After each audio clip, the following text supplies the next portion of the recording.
Mateus capítulo 5, nós estamos estudando nessas terças-feiras. Demos uma pausa na terça-feira passada, porque nós estávamos de viagem pelo projeto Unição Braga, mas nós estamos estudando sobre o Sermão do Monte.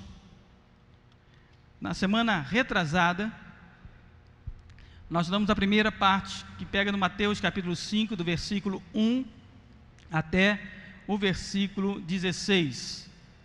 E nós vimos, nessa primeira parte, o Sermão do Monte, Jesus tratando com o homem, falando ao homem, mostrando esse relacionamento do homem e a importância desse homem no contexto geral, no contexto da graça, no contexto do seu ministério.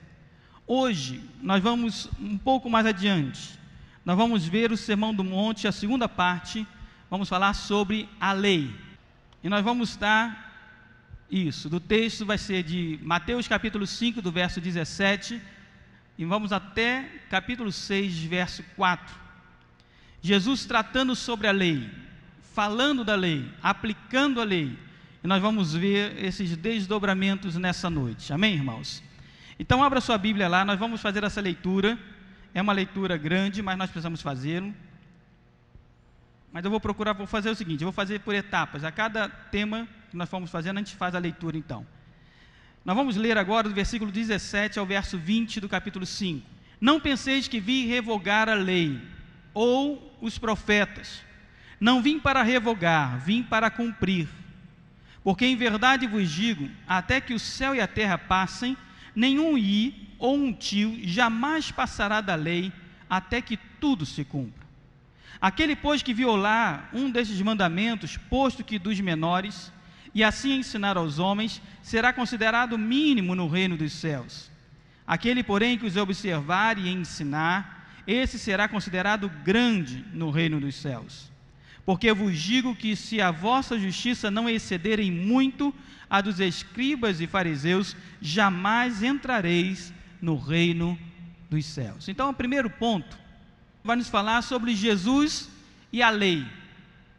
Jesus e a lei. Muitos pensam que Jesus veio para revogar a lei. Não, Jesus veio tirar a lei. Jesus veio contrário à lei. Os próprios escribas e fariseus pensavam isso e resistiam fortemente a Cristo por causa disso, porque Jesus ensinava a lei de uma maneira diferente.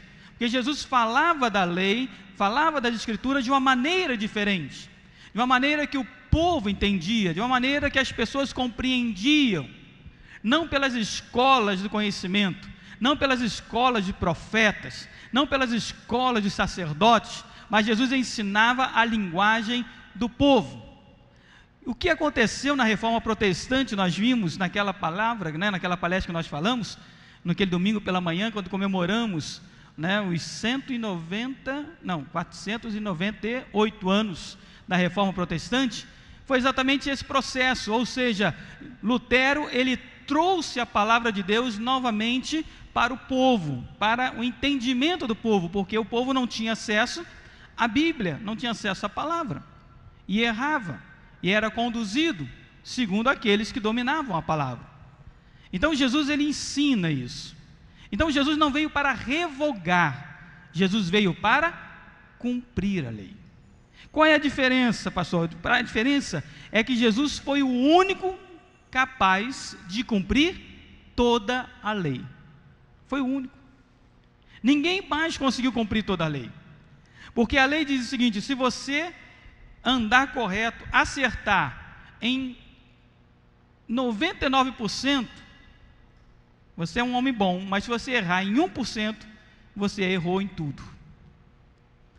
Então a lei, ela aponta, Paulo quando escreve sobre a lei lá em Romanos, ele diz que a lei, ela nos serviu de aio, ou seja, ela nos mostrou o pecado.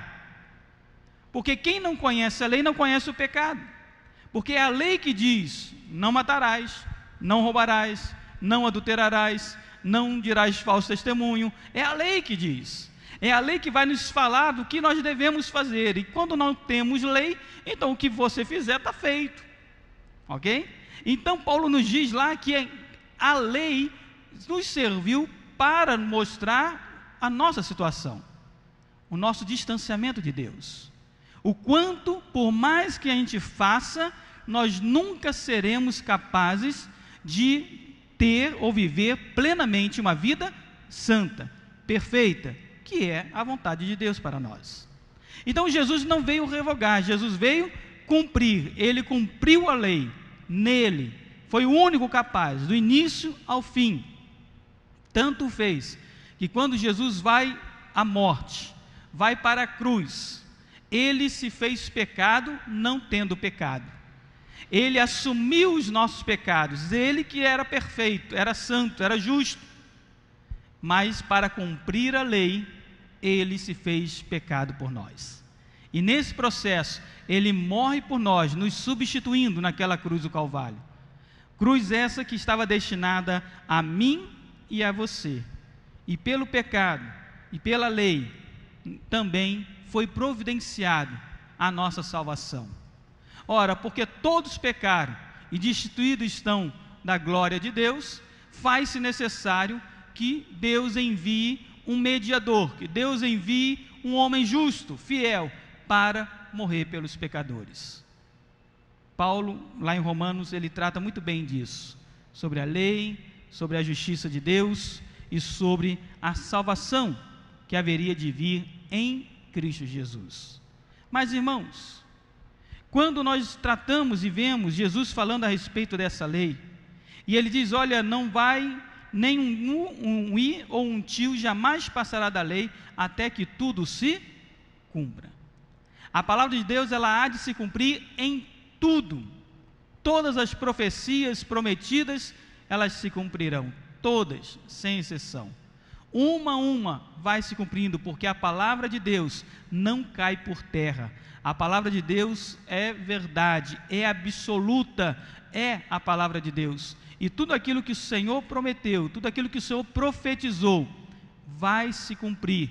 E nós, como povo do Santo do Senhor, precisamos apenas aguardar o seu cumprimento, aguardar as profecias se cumprirem, para que nós possamos viver plenamente essa graça maravilhosa do nosso Senhor Jesus Cristo. Amém, irmãos?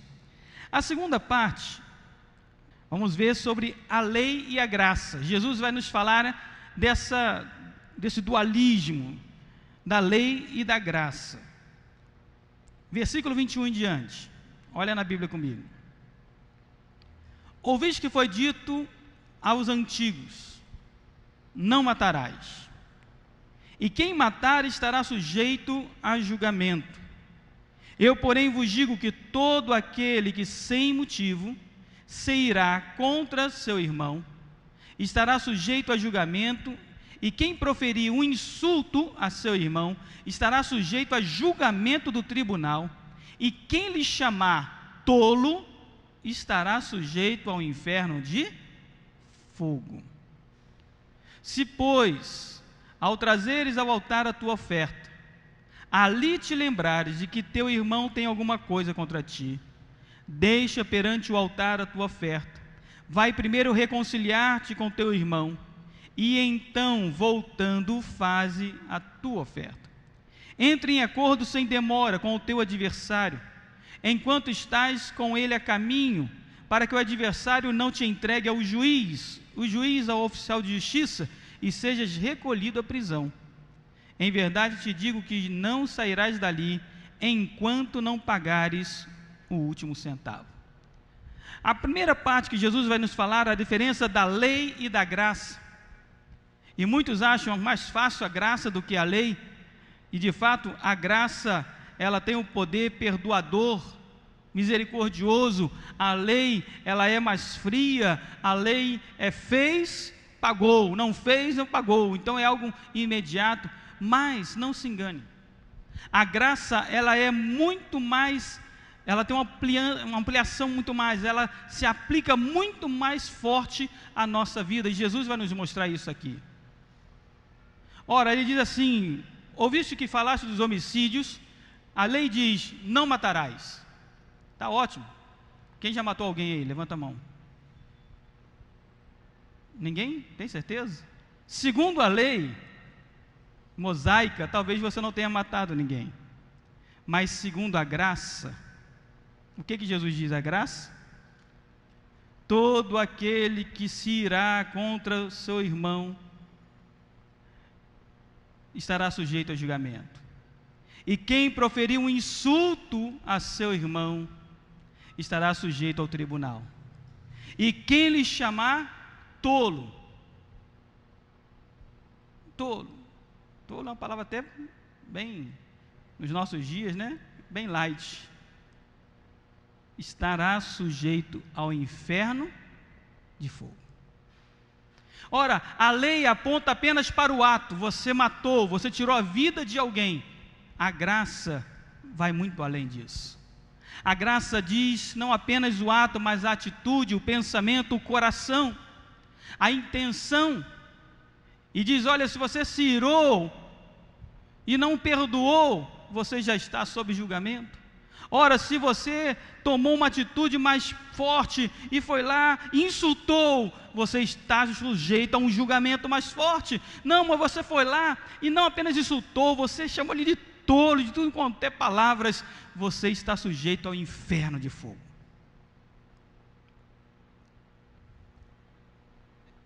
É mais pesado ou não é mais pesado? A graça é diferente. No mesmo poder que a graça tem para nos perdoar, nos lavar e nos purificar, essa graça também coloca sobre nós uma grande responsabilidade.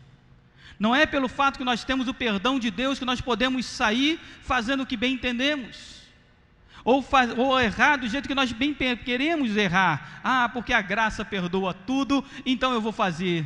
Não. Paulo nos diz isso, não usemos da nossa liberdade para andar em libertinagem, porque muitos pensavam isso, aonde abundou o pecado, superabundou a graça de Deus. Então o que as pessoas pensavam? Ora, se a graça é maior, então quanto mais eu pecar, mais a graça será maior, então eu vou pecar mais. Não, a mesma palavra de Deus diz assim, não se engane, porque de Deus não se zomba. Não brinque com Deus, não brinque com a graça de Deus, não brinque com o perdão de Deus, não. A graça ela é muito mais ampla, ela é muito mais forte, ela fala diretamente ao nosso coração. Então é essa graça que realmente trata o nosso irmão e nós devemos fazê-lo com todo o respeito e nós temos que tomar muito cuidado. E a coisa é tão séria que Jesus diz assim, olha, versículo 23, se você for ofertar ao Senhor, mas sabe que teu irmão tem alguma coisa contra ti, preste atenção, a coisa é tão séria, que Jesus não diz assim, olha, se você tiver alguma coisa contra teu irmão, ele diz, não, se você sabe que o teu irmão tem alguma coisa contra você, de repente você até não tem nada, mas você sabe, já chegou a você, que ele está chateado contigo. Se você tem conhecimento, olha o que Jesus diz, deixa a tua oferta de lado, não oferte ao Senhor, porque Deus não vai aceitar a tua oferta. Deus não vai aceitar. Ah, pastor, mas eu estou dando tudo meu. Eu sempre falo isso, irmãos. Deus não está preocupado se você dá R$1, 10, 1 milhão, 1 bilhão. Para Deus, nada. O que Deus quer ver é fidelidade do teu coração. E o que Deus deseja é que você seja fiel no R$1, no 10, no 1 milhão, no 1 bilhão. Se você for fiel, Ele é fiel a você também. É isso que Deus quer. Então Jesus diz, olha, deixa a tua oferta do lado, não oferte. Vai lá, procura teu irmão, reconcilia-te com ele, tenha paz, e então volte e oferte ao Senhor. Agora Deus vai aceitar a tua oferta.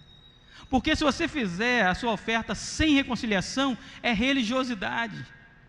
É a mesma coisa que os fariseus faziam, que os escribas faziam, e que Jesus chegou e falou, raça de víboras. Aliás, quem falou foi João Batista. Raça de víboras. É a mesma coisa, religiosidade. Jesus não quer religiosidade, Deus não quer religiosidade, Deus abomina a religiosidade.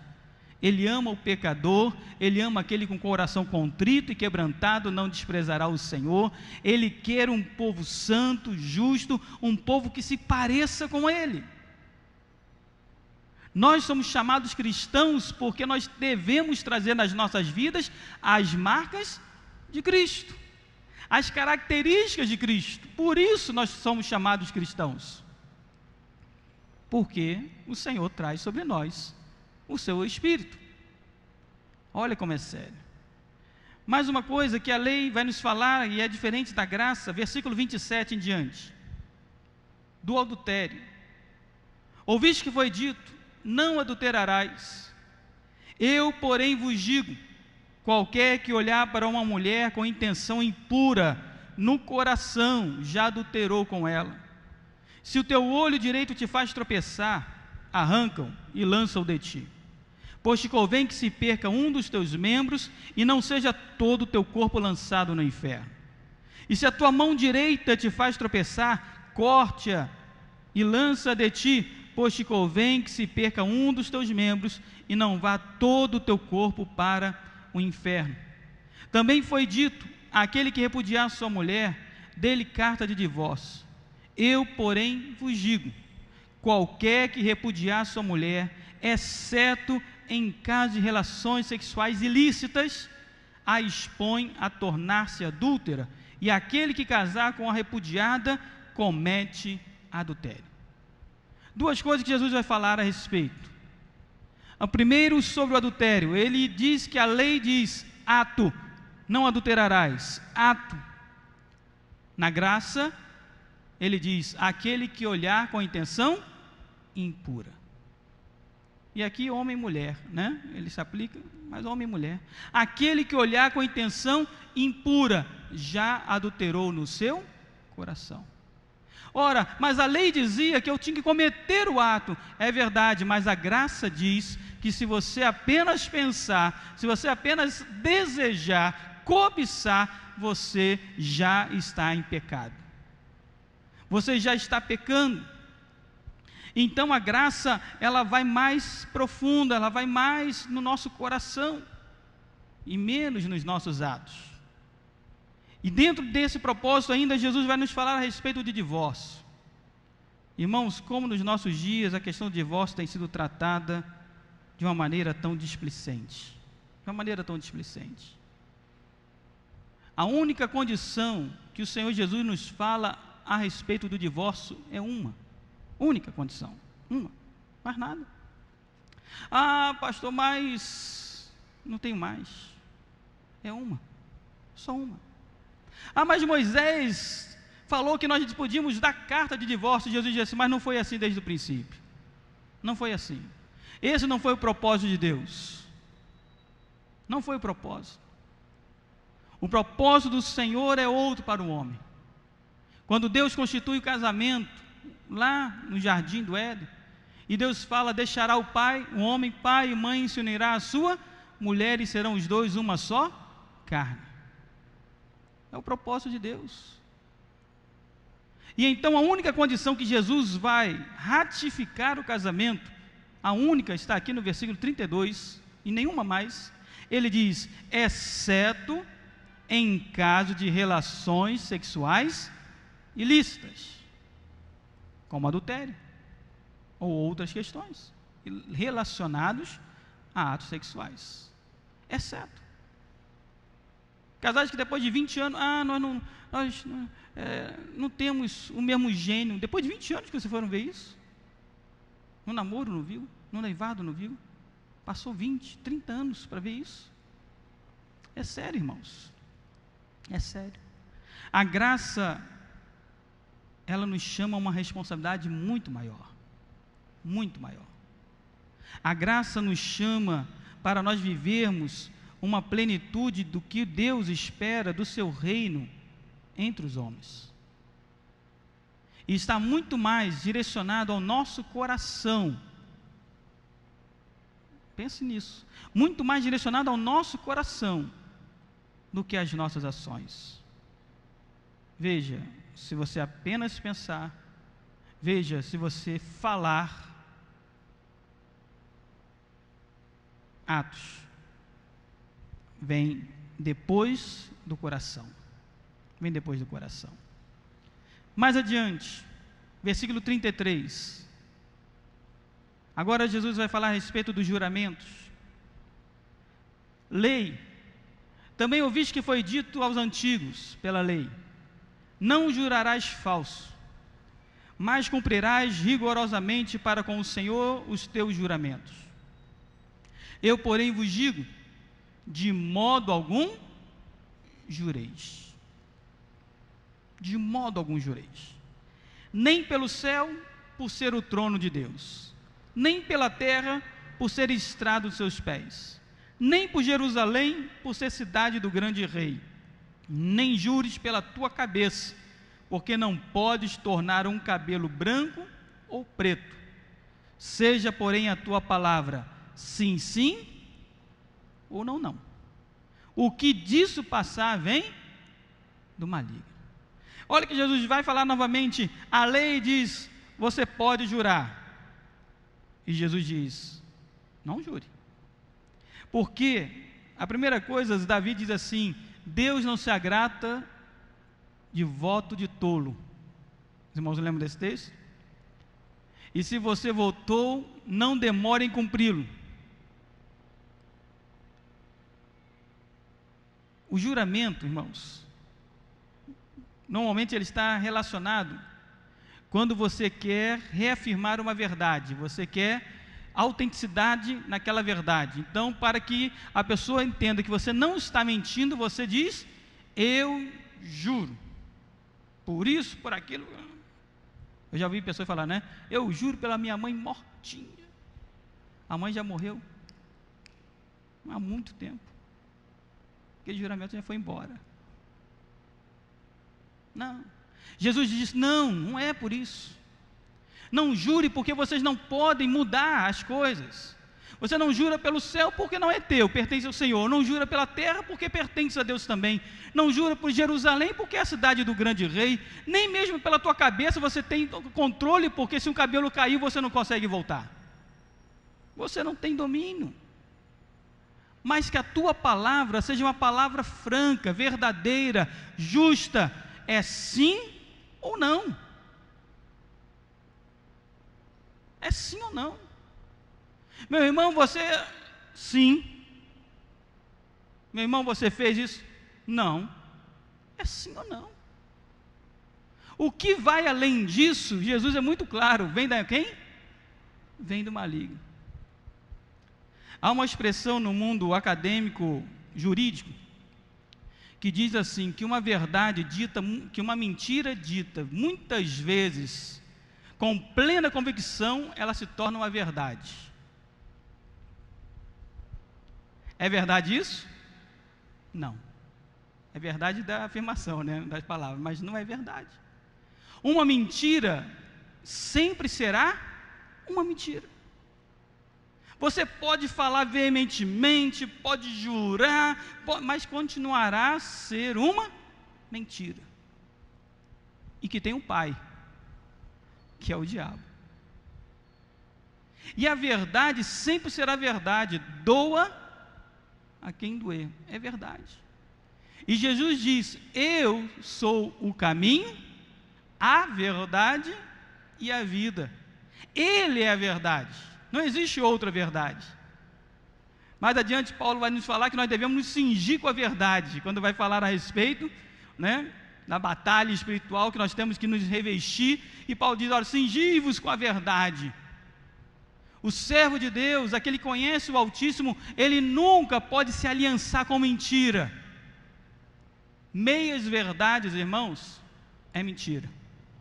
Não existe meia verdade. Não existe mentirinha. Ah, eu menti, foi por uma causa nobre. É mentira. Sempre será mentira. Então nós precisamos entender isso. Uma vez eu estava conversando com uma irmã lá em Angra, no aconselhamento, e aí ela começou a falar assim, pastor, não, eu preciso falar uma coisa com o senhor, a respeito do meu marido, do meu relacionamento. Aí eu falei assim com ela, antes que ela falasse, eu posso falar para ele? Não, pastor, não, então nem me fala. Então não me fala. Não me fala, porque se você me falar e ele me perguntar, eu vou ter que falar a verdade. Então é melhor eu nem saber. Me faz esse favor. Eu não quero saber. Porque se eu não posso tratar na luz, se eu não posso trazer esse problema à luz, eu não vou entrar nas trevas para viver esse problema. Agora, se você está disposta a trazer esse problema para a luz, para nós resolvermos, na verdade, então você me diz que nós vamos resolver. A verdade, irmãos, ela sempre precisa prevalecer. Ela sempre precisa estar além. Ela precisa ser mais forte do que a mentira. Por isso a nossa palavra tem que ser sim ou não. Não é mais ou menos. Ah, não. É sim ou não. Eu estou contigo, Senhor, ou não estou. Pode contar comigo ou não conte comigo. É sim ou não. Essa é a palavra do Senhor. Isso é graça, irmãos. Isso é graça, não é lei, é graça. Mais uma coisa da graça, versículo 38 em diante, olha aí na sua Bíblia. Na vingança, ouviste que foi dito, olho por olho, dente por dente. Né? O Talmud fala isso, a Bíblia diz isso. Eu, porém, vos digo, não resistais ao perverso, mas a qualquer que te ferir na face direita, volta-lhe também a outro. E ao que quer demandar contigo e tirar-te a túnica, deixa-lhe também a capa. Se alguém te obrigar a andar 1 milha, vai com ele 2 milhas. Dá a quem te pede, e não voltes as costas ao que deseja que lhe empreste. Olha o contraste da graça e da lei. A lei diz vingança. A lei diz, aquele que matar pela espada morrerá. Aquele que tirar a vida, também será tirada a vida dele. Isso é lei. Isso é lei. A lei é o olho por olho, dente por dente. Fez, pagou. Bateu, levou. Isso é lei. É a lei do homem. É lei. Mas o que a graça diz? O que Jesus, que é amor, graça e misericórdia, nos diz? Ele diz, olha, se você tomar um tapa na face direita, não resista, ofereça outra. Ah, pastor, como isso é difícil. E é verdade. Quem diz, e aonde está escrito, que ser servo de Cristo é fácil? Aonde está escrito que ser herdeiro das mansões celestiais é fácil? Aonde está? Aonde está escrito que se você aceitar Jesus como Senhor e Salvador das suas vidas, a sua vida vai ser um mar de rosas? Aonde está? Não está. Porque Jesus não prometeu aquilo que Ele não pode cumprir. E Ele sabe o que você vai passar. Ele sabe as atribulações que você vai passar. Ele sabe as lutas que você vai passar. Ele sabe. E porque Ele sabe, Ele fala aquilo que você precisa saber. E Ele diz, olha, não temas, porque assim como eu venci o mundo, vocês vão vencer. Mas vocês vão passar por caminho mau. Jesus vai dizer mais à frente, olha, vocês vão ser perseguidos por causa do meu nome. Vocês vão ser levados aos reis, vocês vão ser mortos por causa do meu nome. E se Jesus já sabia disso, claro que Ele tem que ensinar isso. Eu fico pensando no exemplo de Policarpo. Já falei isso aqui na igreja, esse exemplo. Policarpo, bispo de Esmirna. E Policarpo, lá por volta de 80 e poucos anos de idade, diz os historiadores que Policarpo foi discípulo de João. Discípulo de João. E Policarpo, ali, como líder da igreja, aos 80 e poucos anos de idade, ele é martirizado agora. Ele é preso, é levado ali, aquele lugar de espetáculo para os romanos. é colocado numa estaca, numa fogueira à sua volta. E ali o líder, né, não é o imperador, mas era o rei daquela região, ali o governador, ele diz: Policarpo, negue a Jesus. E se você negar Jesus, você é um homem idoso, se você negar Jesus, eu vou deixar você viver. Eu tenho o poder da vida e da morte das suas mãos, nas minhas mãos. E aí Policarpo diz assim: como eu posso negar aquele que deu a vida por mim? Como eu posso negar aquele que cuidou de mim até o dia de hoje? Como eu posso negar o Deus da minha vida? Eu não posso negá-lo. E ali Policarpo foi martirizado, foi morto. Mas naquele dia, naquele espetáculo, na sua morte, muitas pessoas aceitaram a Cristo, vendo o exemplo daquele homem, vendo o testemunho daquele homem. Muitos foram levados a Cristo, à presença do Senhor. Por quê?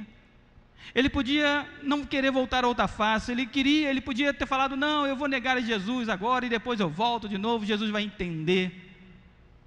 Não, ele entendeu o que Jesus falou. Se alguém lhe ferir uma face, volta-te a outra. Se alguém te obrigar a demandar contigo e te pedir a túnica, dá também a capa. Se alguém te obrigar a andar 1 milha, ande com ele 2 milhas. Irmãos, como nós precisamos andar 1, 2, 3, 4, 10 milhas com os nossos irmãos, como nós precisamos andar milhas com os nossos familiares, com aquelas pessoas a quem nós amamos, aquelas pessoas que, preste atenção, as pessoas que mais estão perto de você são as pessoas que mais te ferem. Sempre foi assim, vai ser assim. As pessoas que estão mais perto de si são as pessoas que vão ferir você, porque quem está longe não fere você, quem fere é quem está perto. E aí o Senhor nos chama a falar: olha, em vez de você retribuir, em vez de você vingar, caminhe mais 1 milha, mais outra e mais outra. E aí Pedro, angustiado, no outro contexto, diz assim: Senhor, quantas vezes nós devemos perdoar nosso irmão? Porque tem uns irmãozinhos aqui que estão na minha lista, Senhor, que não dá mais. Aí Pedro, querendo ser bom, justo, diz assim: 7 vezes está bom para o Senhor? E Jesus responde: o quê? 70 vezes 7, Pedro. Pedro achando que estava, né? Ó, vou falar 7 vezes que o Senhor vai, olha, cara bom esse, hein? E Jesus: não, Pedro, 70 vezes 7, 490 para 7, é quase que infinito. É isso que Jesus quis mostrar: Pedro, nós precisamos caminhar, nós precisamos andar, nós precisamos perdoar, porque Deus perdoa a cada um de nós. A cada dia, a cada instante nós estamos errando, e ali está o Senhor: fica de pé, meu filho, eu vou caminhar com você mais 1 milha, e mais à frente a gente vai e erra novamente, e o Senhor: calma, fica de pé, meu filho, eu vou andar com você mais outra milha. Se o Senhor age assim conosco, por que nós não podemos agir assim com aqueles que compartilham conosco? Nós devemos, de fato, fazer conforme a graça e não a lei. Conforme a graça. A última parte da graça, do amor ao próximo, versículo 43. E Jesus diz: ouviste que foi dito: amarás o teu próximo e odiarás o teu inimigo. Isso é a lei. Eu, porém, vos digo: amai os vossos inimigos e orai pelos que vos perseguem, para que vos torneis filhos do vosso Pai Celeste, porque Ele faz nascer o sol, sobre maus e bons, e vira chuva sobre justos e injustos.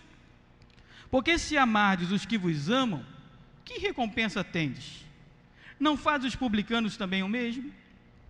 E se saudardes somente os vossos irmãos, não fazeis nada demais. Não faz os gentios também o mesmo?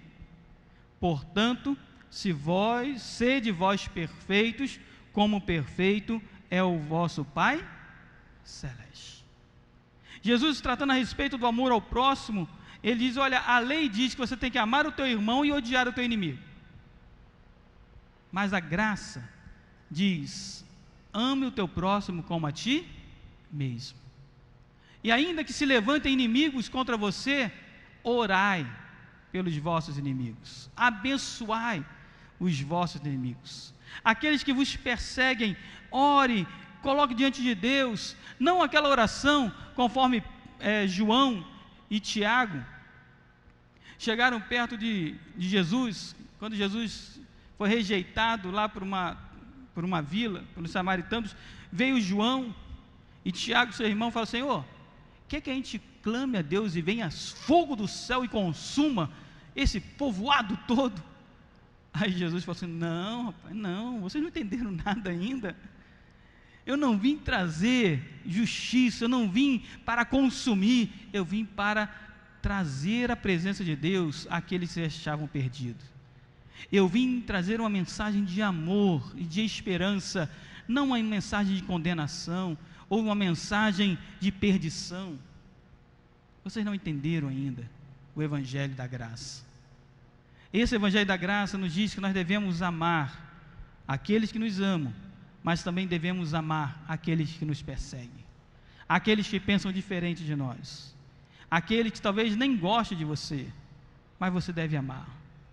E outra, você deve orar por ele e deve abençoar a vida dele. Tem gente que vai orar pelas aquelas pessoas que perseguem e começam a orar assim: Senhor, que o Senhor possa pesar a tua mão.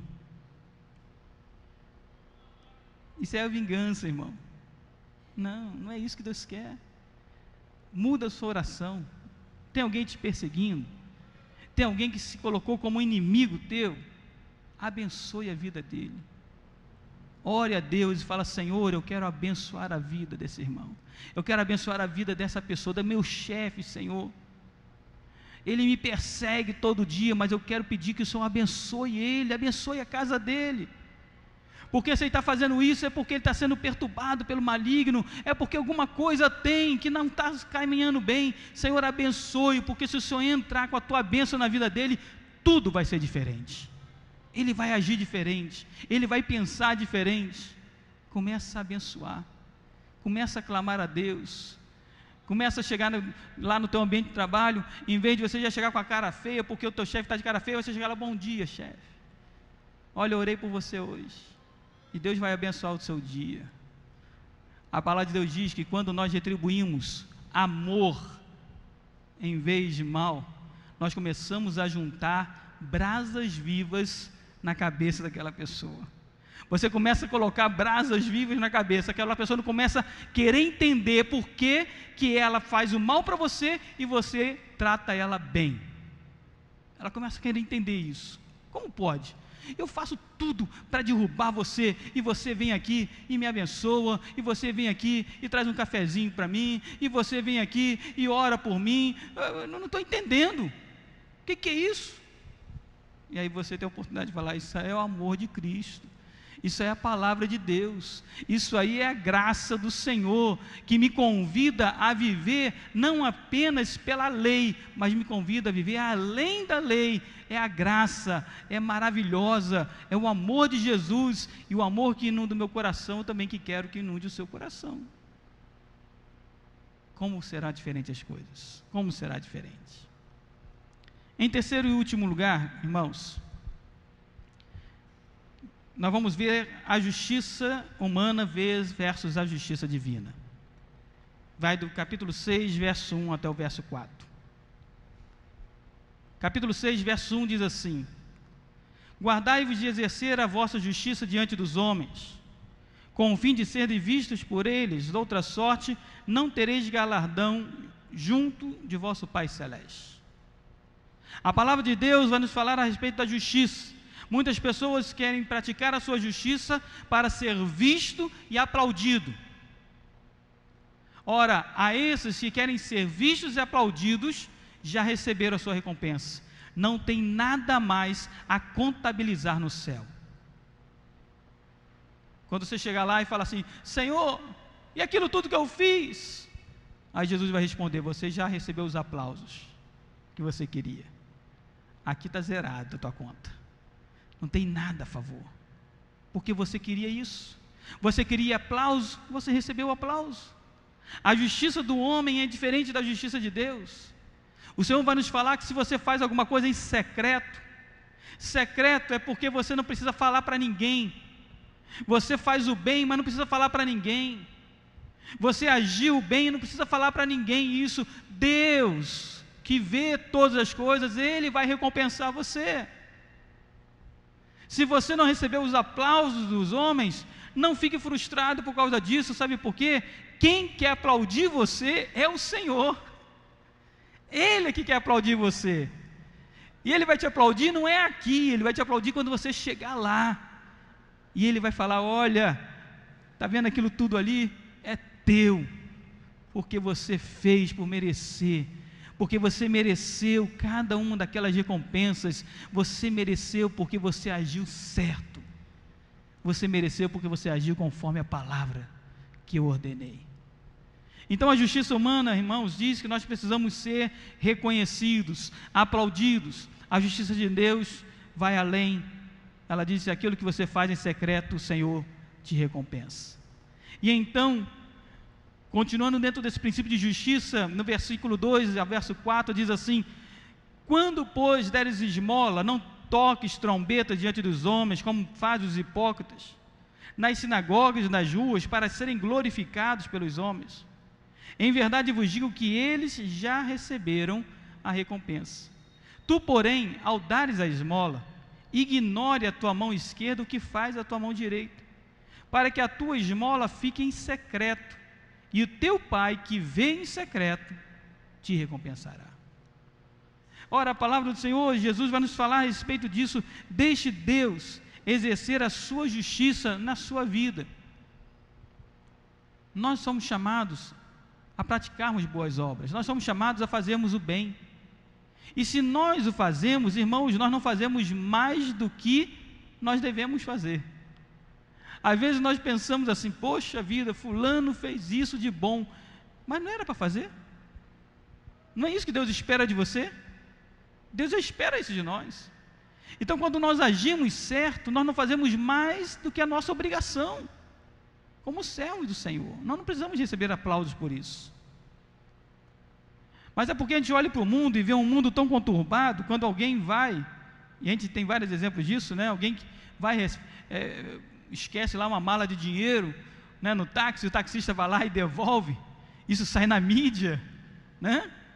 Sai na mídia, sai no jornal, uma semana entrevistando aquela pessoa, como se isso fosse uma coisa anormal.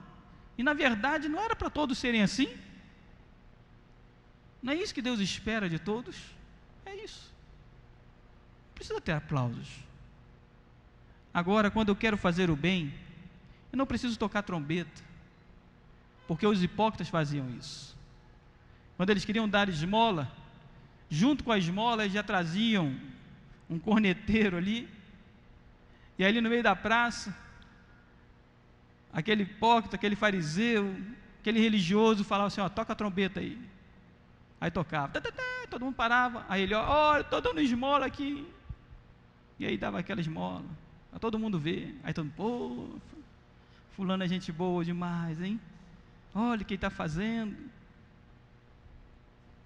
Já recebeu a recompensa. Deus é Ele que quer recompensar você. E Ele faz quando Ele vê a intenção do teu coração. Vocês lembram de Ananias e Safira? Vocês lembram do exemplo que eles deixaram? Eles viram Barnabé dando a oferta, e como a igreja se alegrou com Barnabé. Mas Barnabé não se engrandeceu com os aplausos da igreja. E então eles pensando: olha como Barnabé foi honrado, vamos ser honrados também, nós queremos aplausos. Vamos vender aquela propriedade que nós temos, mas a gente faz o seguinte: vamos dar só metade, a outra parte a gente fica para a gente, mas a gente diz que deu tudo, porque nós vamos ser aplaudidos também, nós vamos ser colocados em autoestima no meio da igreja. E Pedro diz assim: por que mentiste ao Espírito Santo? Ora, a propriedade não é tua? É. E se você vender, não é tua? É. E se você desse parte ou tudo, também não é teu? É. Por que mentiste? para receber aplausos? Não. Deixaram os exemplos. Ambos morreram porque compactuaram da mentira. Compactuaram de estar fora da presença de Deus. Irmãos, no Sermão do Monte, quando Jesus trata a respeito da lei, Ele vai nos falar da graça. E Ele vai nos dizer que a graça é melhor que a vida. Mas a graça, ela é muito mais intensa na nossa vida. E para nós vivermos a graça de Deus, nós precisamos viver na dependência do Espírito Santo do Senhor. Senão, nós não conseguimos viver. Que o Senhor possa nos abençoar. Que o Senhor possa nos fortalecer para que nós possamos viver plenamente a graça do Senhor nas nossas vidas. Amém, irmãos?